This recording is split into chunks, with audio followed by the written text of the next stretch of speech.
Maka ketika dia jadi ASN itu tadi ada sampingannya. Sampingannya apa dia? Dia punya saham, dia punya usaha. Nah usahanya bisa nggak bayar pajak. Misalnya tadilah Rubiconnya itu disewain, nggak bayar pajak misalnya gitu kan.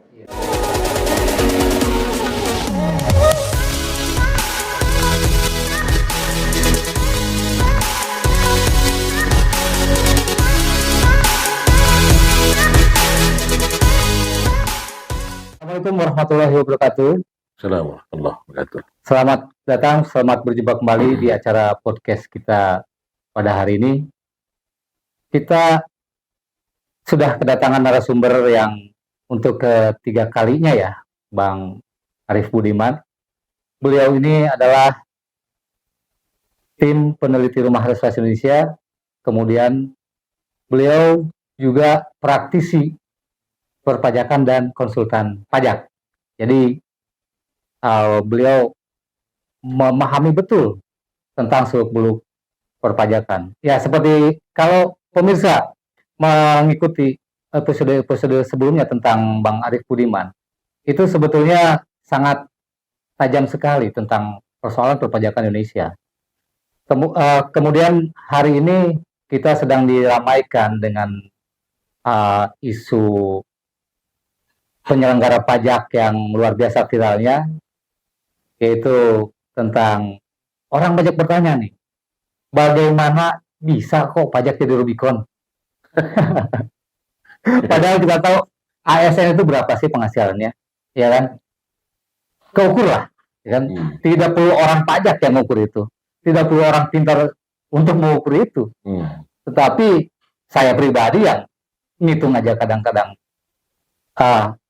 suka lupa-lupa itu bisa menerka bahwa tidak mungkin seorang ASN punya Rubicon, punya Harley Davidson, kemudian juga dengan yang mencengangkan itu adalah menurut LHKPN hartanya itu sampai 53 miliar.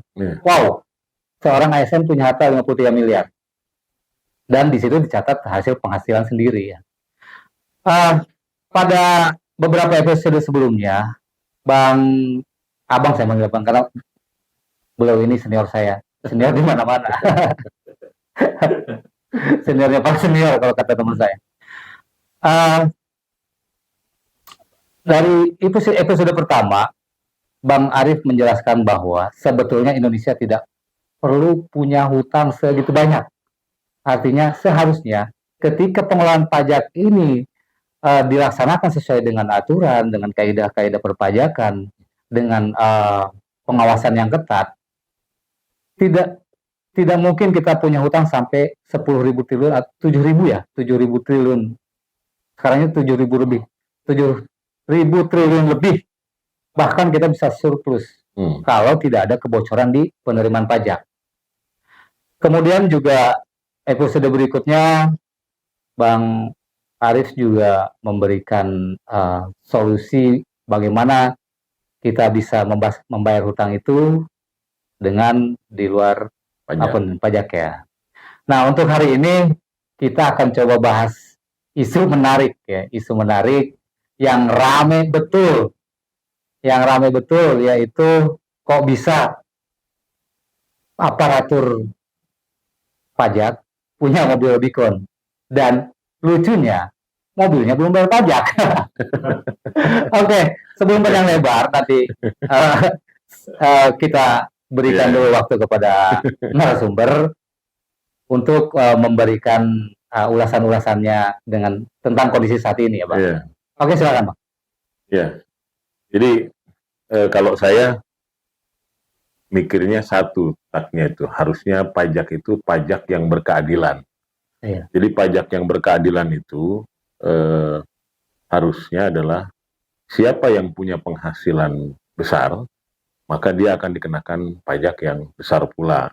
Dan siapa yang punya penghasilan kecil bahkan bisa tidak membayar pajak gitu.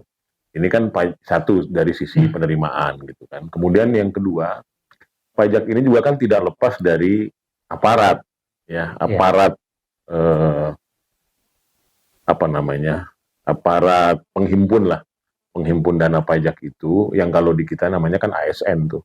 Iya, ya kan, ASN. Kalau di zakat sebenarnya kan sama juga dengan amil dia, iya, ya ambil. kan. Amil itu ya harus amanah. Mm-mm. Kalau amilnya nggak amanah kan bisa jadi kalau di zakat itu uang zakatnya kemudian akhirnya bisa diambil oleh Ambil itu. amil itu gitu Iya. kan. Dulu saya masih ingat betul tuh ada satu hadis tuh tentang bagaimana Abu Hurairah menjaga apa namanya zakat kurma itu supaya tidak diambil orang gitu kan ya. Iya. Amanah betul dia sehingga sampai larut malam dia apa namanya tidak tidur untuk itu tadi. Nah, kalau sekarang kan seperti tadi kan model Rubicon itu, ya kan. Itu anaknya loh ya, Iya, bukan itu bukan anak ya. bapaknya, itu bukan bapaknya, anaknya.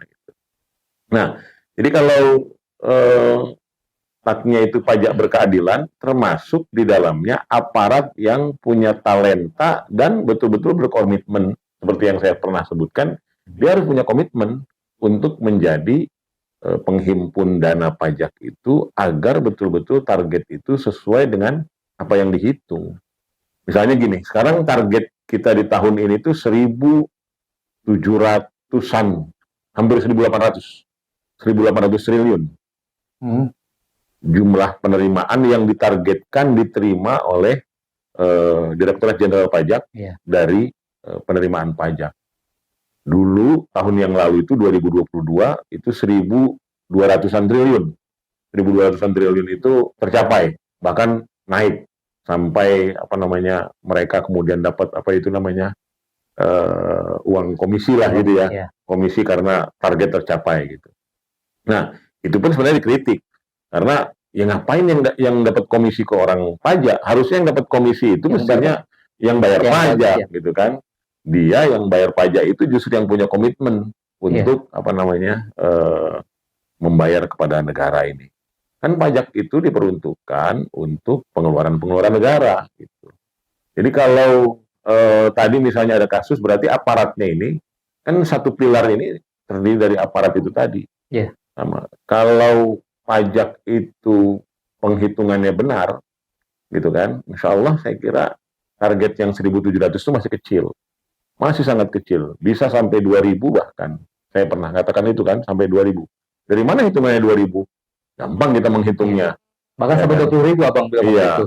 bisa karena misalnya gini, sekarang jumlah apa namanya penduduk Indonesia yang berada pada lingkup pekerjaan saja kurang lebih sekitar 131 juta orang. Ya. Dari 131 juta orang itu sekarang yang punya NPWP sampai tahun 2022 kemarin itu masih kurang lebih 69 juta orang. Baru setengahnya. Ya, nggak sampai setengahnya ya, Mbak. Jadi hampir setengahnya.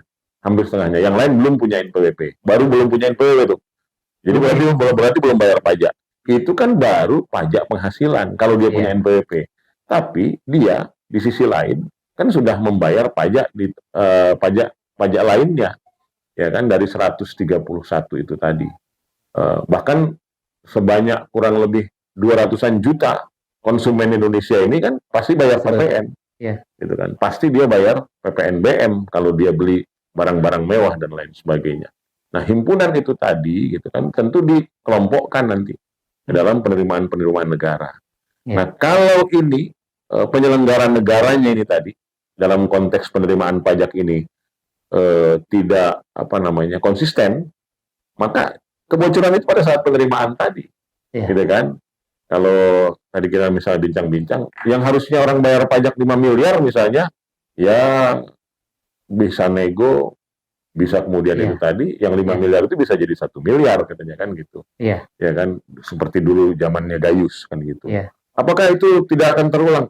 Ya bisa jadi nggak terulang sekarang, gitu kan. Kebocoran-kebocoran itu dimulai dari tadi, dari komitmen-komitmen yang tadi, gitu kan.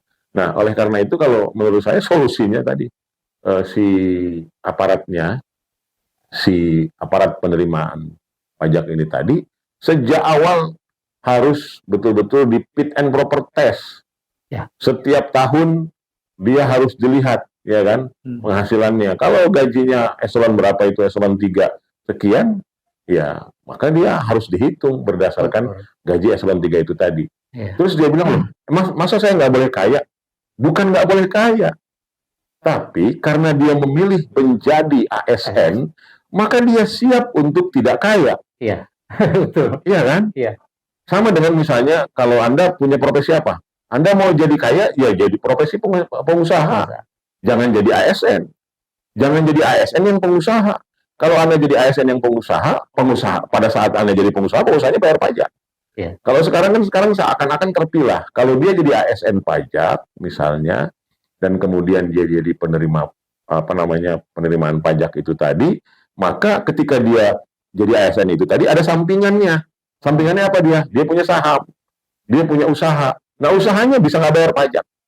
Misalnya tadilah Rubiconnya itu disewain, nggak bayar pajak misalnya gitu kan. Iya. Bisa terjadi seperti itu. Buktinya tadi kan Rubiconnya saja belum bayar pajak.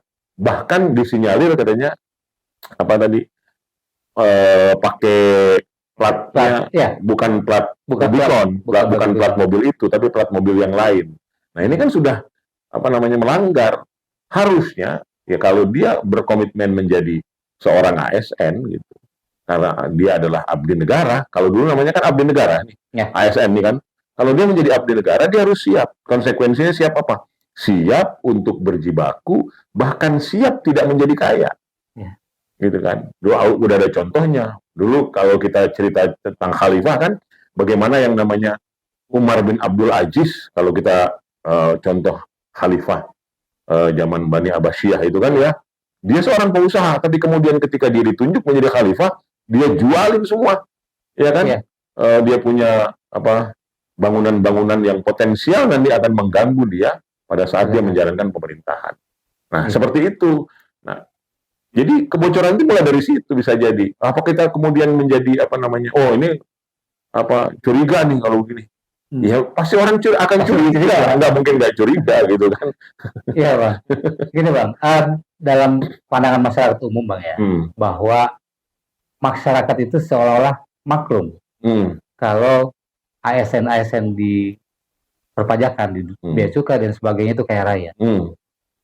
Jadi sudah seperti rahasia umum lah ya. Artinya masyarakat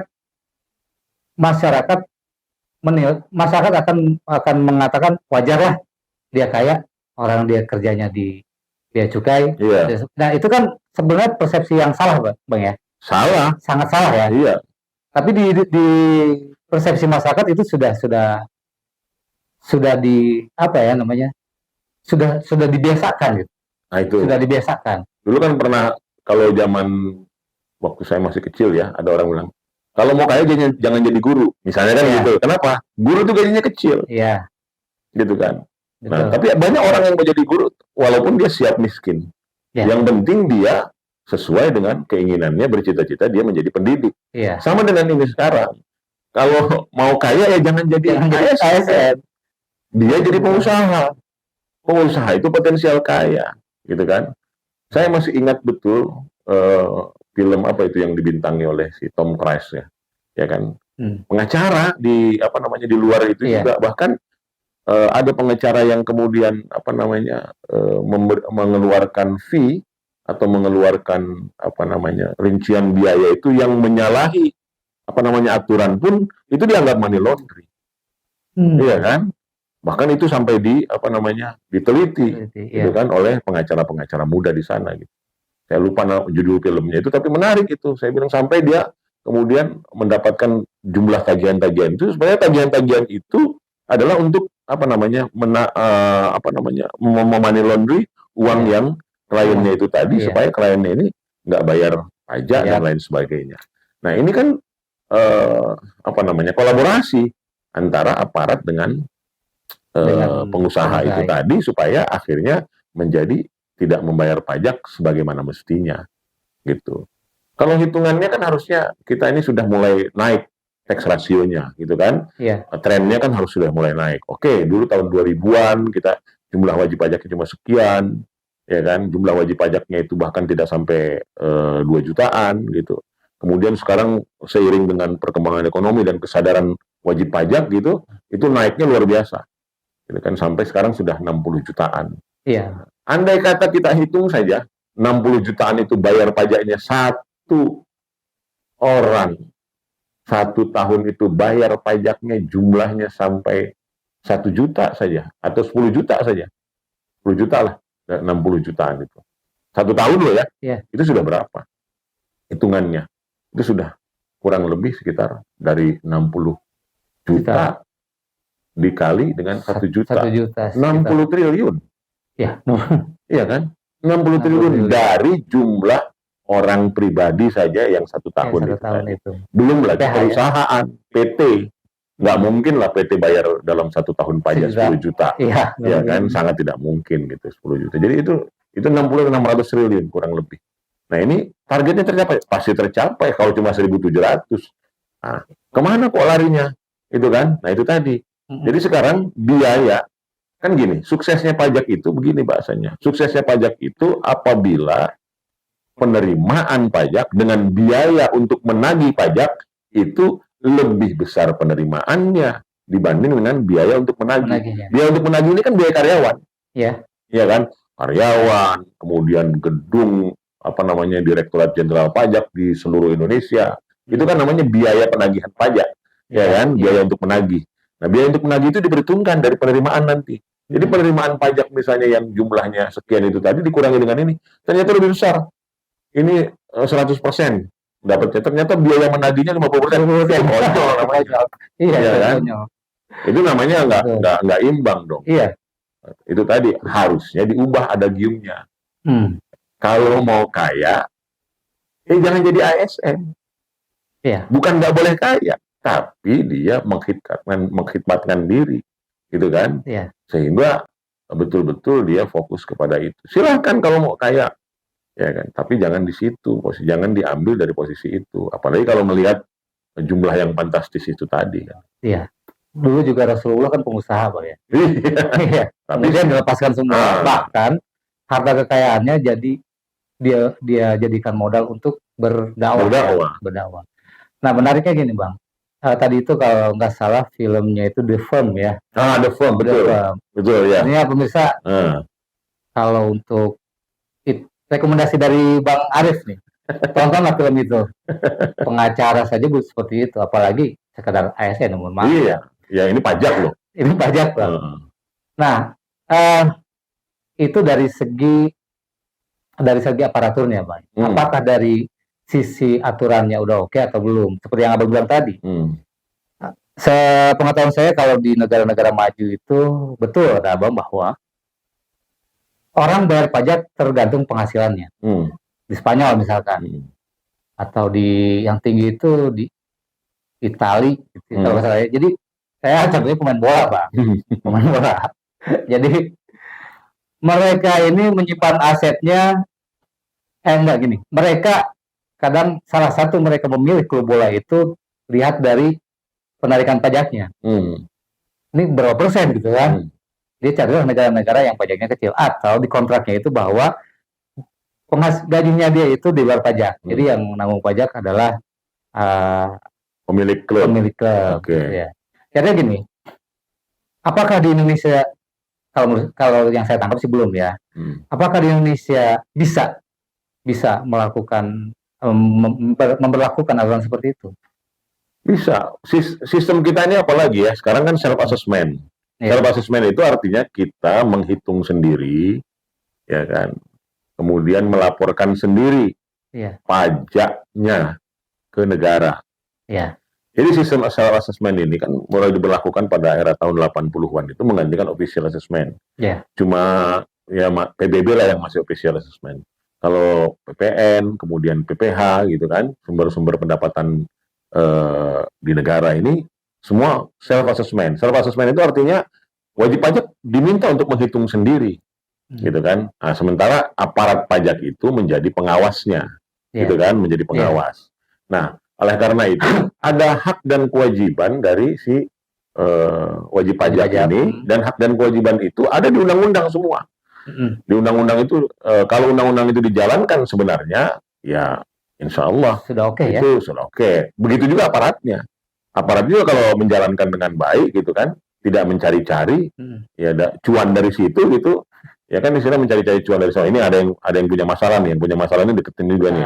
Ya kalau dia nggak bayar pajak bisa lah ini seperti ini, bisa lah seperti ini kan begitu kan. Nah itu akhirnya menjadi sesuatu yang rumit jadinya. Saya kira undang-undangnya sih sudah mengarah ke sana ya, gitu kan, self assessment itu tadi.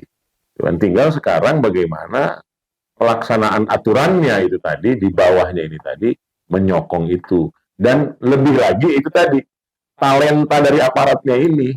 Ya, kalau wajib pajak ini, apalagi zaman model kayak Indonesia begini. Indonesia ini kan, ya apa yang kata di atas gitu kan, apalagi petugas pajak kan, wah udah, ikut aja dia kan. Banyak yang lebih nggak ngerti kok, gitu kan, dibanding itu tadi. Nah, gitu. Ya justru bagi mereka semakin banyak wajib pajak yang bermasalah, semakin menarik. Oke, kita rehat dulu sebentar, Pak. Oke.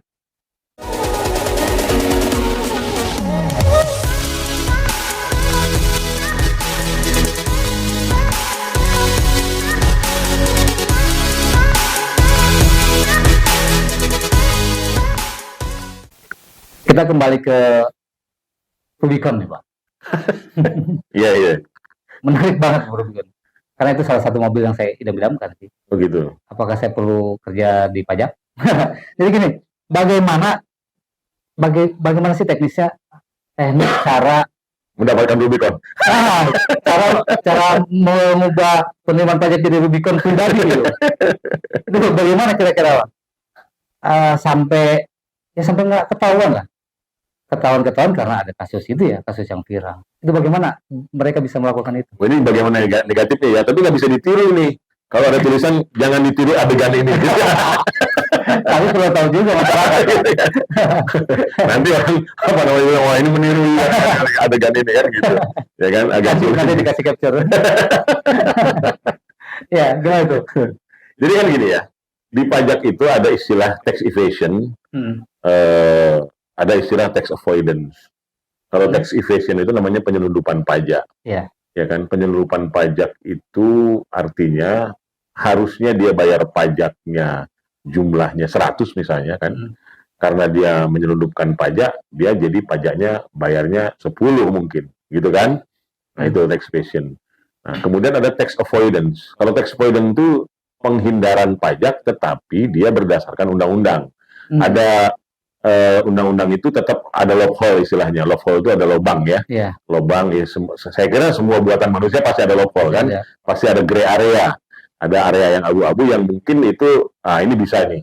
Tadinya tidak melanggar undang-undang sebenarnya, tidak melanggar aturan tax avoidance. Misalnya gini, kalau di orang pribadi itu kalau dia punya penghasilan misalnya 5 juta dalam 1 bulan gitu kan, maka kalau dia PTKP-nya dia punya anak 1, bisa jadi dia bebas, gitu kan? Karena apa? Karena penghasilan tidak kena pajaknya masih melampaui penghasilannya, gitu kan? Apalagi UMR dan lain sebagainya, misalnya lah seperti itu. Ini misal. Nah, sama juga di badan juga kan ada. Di badan itu avoidance-nya misalnya ada biaya-biaya yang boleh mengurangi penghasilan neto.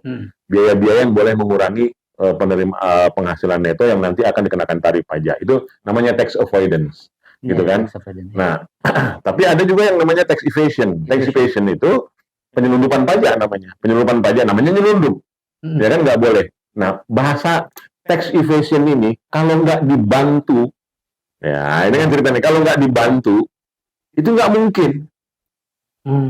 Gitu kan? Tax evasion itu tidak mungkin bisa sendiri. Kenapa? Karena tax evasion itu pasti melibatkan oknum kalau bahasanya, gitu kan? Apalagi wajib pajak yang nggak ngerti, gitu kan? Kalau tax evasion-nya itu karena ketidakmengertian itu mudah dia. Tapi kalau tax evasion-nya itu terus-menerus, itu kan bukan tax evasion dalam pengertian dia nggak ngerti nggak ngerti undang-undang, tapi ini memang ada yang ngebantu, gitu kan? Nah, apa misalnya ngebantu ya itu tadi. Di situ mungkin salah satu tekniknya mereka untuk ya mungkin seperti itu. Itu satu. Yang kedua, aparat pajak ini kan nggak boleh jadi konsultan pajak.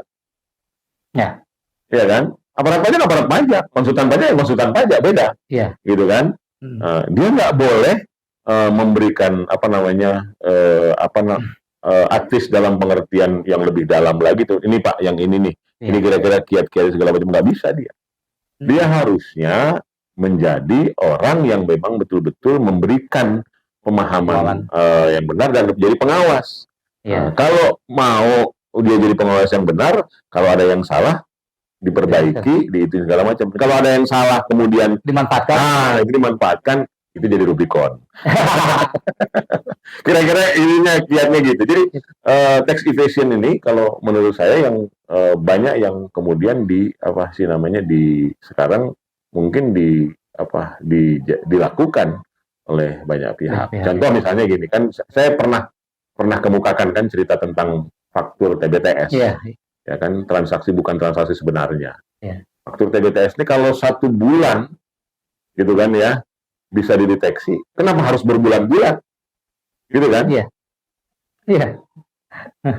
Betul nggak? Betul. Misalnya kok bisa berbulan-bulan? Nah, itu satu kasus. Tiba-tiba kasusnya ini sudah masuk pengadilan, sudah diputus. Tiba-tiba muncul orang itu lagi, gitu kan? Muncul TBTS lagi. Nah, dari siapa? Iya. Gitu kan? Itu salah satu, ya kan? Banyak sekali cara-cara tax evasion yang semacam itu, gitu kan? Lalu muncul faktur pajak itu tadi kan nggak sendiri orang bisa buatnya gitu. Itu yang paling ekstrim ya. Banyaklah yang tidak ekstrim saya kira. Nah, nanti kalau kita bocorin semuanya nanti marah juga orang pajak kan gitu kan. Tapi ini kan demi kebaikan kita sama-sama sebenarnya kan ya. Karena gini, penerimaan negara itu dari pajak ini kan penerimaan yang sangat dominan. Kita ingin tidak bocor sama sekali, kita inginnya. Atau kalaupun bocor lah, tampias aja, nggak usah bocor gitu kan ya. Tampias aja, 1%, 2% itu kan ada inilah kira-kira ya, ada mirroring atau apalah bahasanya. Tapi kalau bocor sampai 30%, 50% kan kacau ini kan gitu. Jadi yang sejahtera itu akhirnya orang yang menjadi ASN itu tadi. Gitu. Kemudian aku bilang wajar dong kan saya punya itu, ya kan gaji udah cukup, gajinya sudah lebih dari cukup dibanding dengan rata-rata pegawai yang lain. Gitu. Ya kan hidup saya juga kesana kemari mewah segala macam. Iya, itu tadi dikatakan kalau mau seperti itu gitu kan ya jadi ASN gitu kan, harus siap itu. Misalnya contoh lah dulu ada Pak Baharudin dulu apa? Ya kan dulu beliau dirjen dulu ya, bahkan jaksa agung kan gitu. Sebelum itu kan jadi apa dia, jaksa kan ya. Apa itu mewah hidupnya? Enggak. Ya kan, bahkan kemana-mana naik beca, gitu kan, rumahnya sederhana, gitu kan. Karena dia sadar ketika dia menjadi pejabat negara, menjadi orang yang berada dalam posisi seperti itu, maka dia siap untuk tidak mengabdi dan tidak melakukan perbuatan-perbuatan yang merasa dia jadi orang yang dilayani segala macam kan gitu. Apalagi sekarang nama kantor pajak itu namanya KPP, kantor pelayanan pajak. Kantor pelayanan pajak itu harusnya kan melayani, betul. Ya kan, bukan untuk dilayani. Dia harus melayani bagaimana caranya orang kemudian menarik untuk membayar pajak.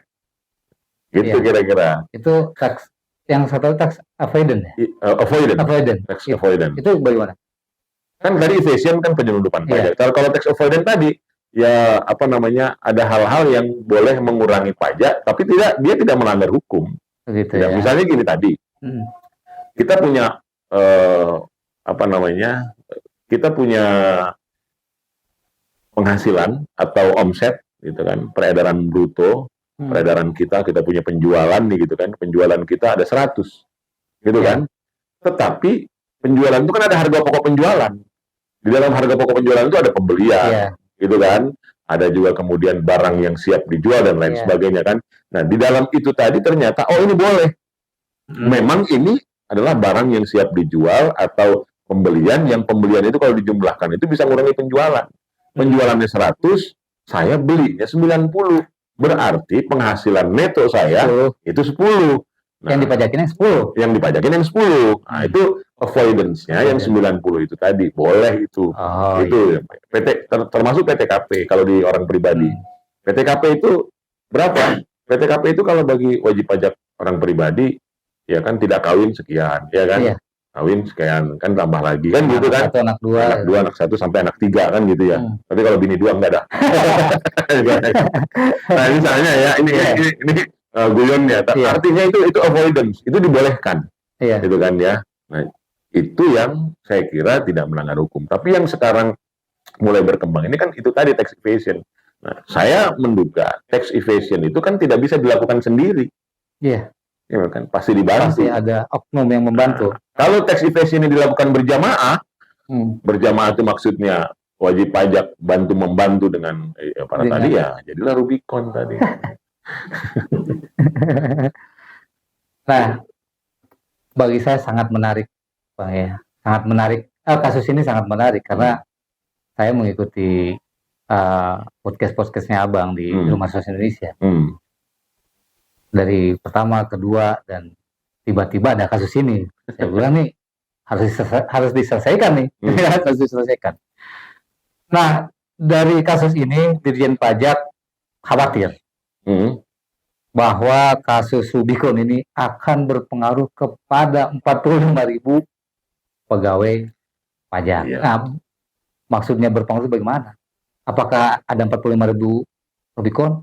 Atau Jadi memang gini, maksud saya ya kita juga tidak mengeneralisir ya. Tidak semua 45.000 aparat Dirjen Pajak itu bermasalah gitu kan, atau punya Rubicon semua. Atau gitu tidak kan. semuanya punya kesempatan. Bukan. Saya kira ada orang juga, baik ya. Ada juga. Ada orang. Ya, selalu ada orang baik. Ya, tapi jumlahnya itu mungkin tadi gitu kan belum memadai untuk menjadikan ini bersih semua. Belum memadai lah gitu ya. Untuk menjadikan ini bersih semua.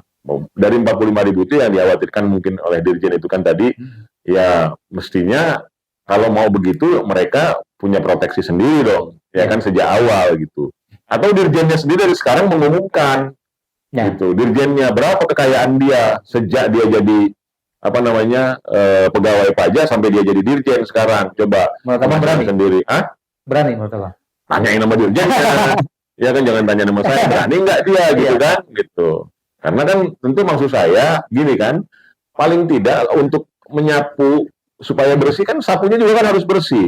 Kalau Dirjennya ngomong seperti itu, Dirjennya bersih dulu nggak, gitu kan. Ini kita nggak menuduh nggak. Maksudnya Dirjen kan khawatir terhadap 45.000 orang tadi kan kurang lebih aparat dia gitu kan ya. Kalau itu kan internal, jangan hanya 45.000 dong, gitu kan. 45.000 aparat Dirjen Pajak itu juga kan warga negara Indonesia. Lebih dari 65 juta wajib pajak itu juga jadi khawatir, gitu kan? Kalau saya mengkhawatirkan 65.000 ini jadi nanti yang 65 juta ini ya. Yang 65 juta ini tadi yang akhirnya berpikir, waduh kalau bayar pajaknya kemudian jadi Rubicon dan segala macam itu tadi, mereka nanti akan malas mengemplang pajak, gitu kan? Mengemplang pajak. Kenapa mengemplang pajak? Dilihat orang pajak aja nggak taat pajak kok. Buktinya apa tadi? Rubicon ini belum bayar pajak, gitu kan? Harusnya yang ya karena sah-sah saja kalau dia sebagai Dirjen, dia mengkhawatirkan aparat di bawah dia, gitu kan? Anak buahnya lah, gitu kan ya. Kalau saya lebih mengkhawatirkan itu tadi. Wajib pajaknya kemudian bertanya sama saya. Gitu kan, ini kita harus bayar pajak apa enggak nih sekarang? Kenapa? Buktinya uang pajaknya itu kelihatan kacau juga kan kalau begini, menyebabkan seperti ini dan lain sebagainya. Gitu. Betul, tapi kekhawatirannya beda, Bang. Kekhawatiran Abang dengan kekhawatiran Dirjen Pajak beda. Menurut saya ya. Kalau Pak Dirjen khawatir akan mendapatkan kasus yang sama, kalau Abang kan jelas khawatirnya itu malah jadi orang nggak mau bayar pajak. Penerimaan pajak jadi minim kan gitu ya. Nah, terus apakah menurut Abang bagaimana nih? Apakah yang 45.000 ini harus diaudit semua? Dalam tingkatan-tingkatan yang semuanya level-level di itu harus dilakukan, terutama yang eselon ya. Ini yang ditakutkan sama Dirjen ini. Iya, artinya yang eselon-eselon itu tadi kan. Iya, mohon maaf nih, kadang-kadang kan ada gium juga kan kalau di Indonesia nih kan. Itu jabatan itu tidak ada makan siang gratis kan. Betul kan? Betul. Untuk mencapai satu jabatan tidak ada makan siang gratis. Untuk jadi kepala desa aja berapa gitu kan. Kepala desa, oke lah. Jangankan di perpajakan, di kepala sekolah aja sekian. Nah, sekolah loh ya, sekolah lembaga tuh. pendidikan. Ya, lembaga pendidikan itu kan. Nah, Iya. jadi harus di fit and proper test itu satu.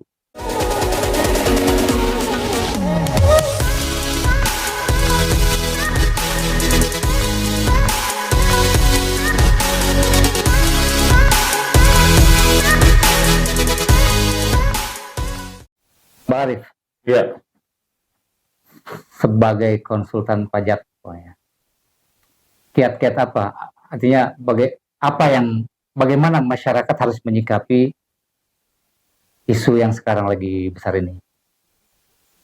Bagaimana masyarakat harusnya bagaimana nih menyikapi ini? ya.